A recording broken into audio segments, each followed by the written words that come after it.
Half KG পটল, 5টা পেঁয়াজ, একটা রসুন, 8টা কাঁচামরিচ আধা ভাঙা করে নিয়েছি ব্লেন্ডারে। এখন সরিষার তেল দিয়ে দিচ্ছি 1 চামচ,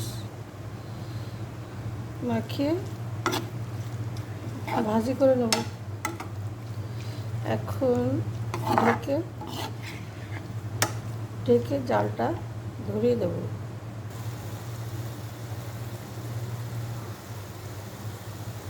জাল হচ্ছে। মুরগির মাংস রান্না হয়েছে, পাতলা ঝোল। কোরবানির পর থেকে শুধু বেশি বেশি রিচ খাবার খাওয়া হয়ে যাচ্ছে। আজকে জন্য সবজি করতেছি, পটল ভাজি। ভাজি বলবো না ভর্তা বলবো বুঝতে পারছি না। ব্লেন্ডারে চুরচুর করে নিয়েছি, পাটা বাটবো না। এটাই ভাজি করলে অনেক মজা লাগে, একটু কড়া করে ভাজি করব।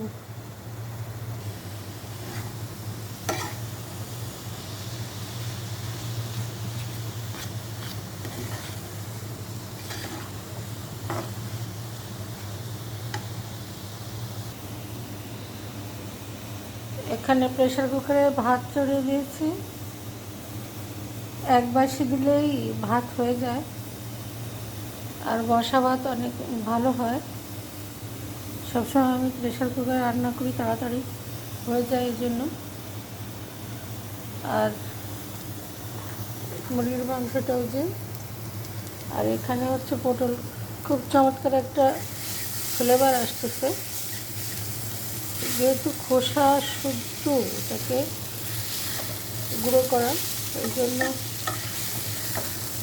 খোসা শুদ্ধ ভাজলে একটা চমৎকার ফ্লেভার আসতেছে।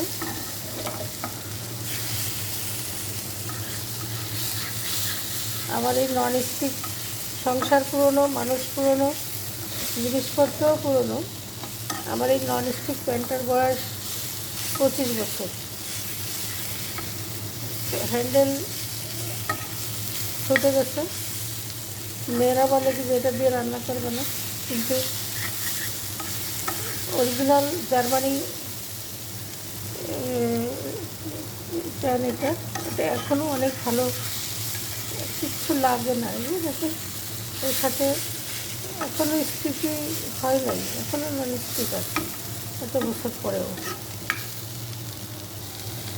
মশলা সব একসাথে দিয়ে দিয়েছিলাম, রসুন, পেঁয়াজ, একটু জিরা, মরিচ, তেল, সরিষার তেল। অয়েলি জিনিসটা আমরা বেশি একটা পছন্দ করি না, যদি পরিমিত অয়েল দিয়ে রান্না করি। অতটুকুই দেওয়া হয়েছে যতটুকু অ্যাবজর্ব করতে পারবে। পটলে এমনি তেল খায় না, পটলে বেশি তেল দিলে তেল তেল থাকে। তেলটা এতটাই 1 চামচ মতো তেল দিয়েছি, পরে আর 1/2 চামচ দিয়েছিলাম, তো এরকম কড়াই করতে লাগে না। ভাতে বাসি দিয়ে দিয়েছে। এখন জালটা একটু কমিয়ে রাখি, 1 মিনিট রাখবো জাল কমিয়ে, তারপরে এটা অফ করে দেবো। পটলটা ভাজা হয়ে গেছে। ভর্তা বললে ভর্তা, ভাজা বললে ভাজা, এটা অনেক টেস্টি। আপনারা যারা পটল লাভার আছেন তারা তো জানেন যে পটলটা একটু কড়া ভাজি করলে ফ্লেভার বেরোয়, এবং এটা খেতেও অনেক ভালো লাগে। এটা হয়ে গেছে আসলে। তো আজকের মতন টাটা, বাই বাই।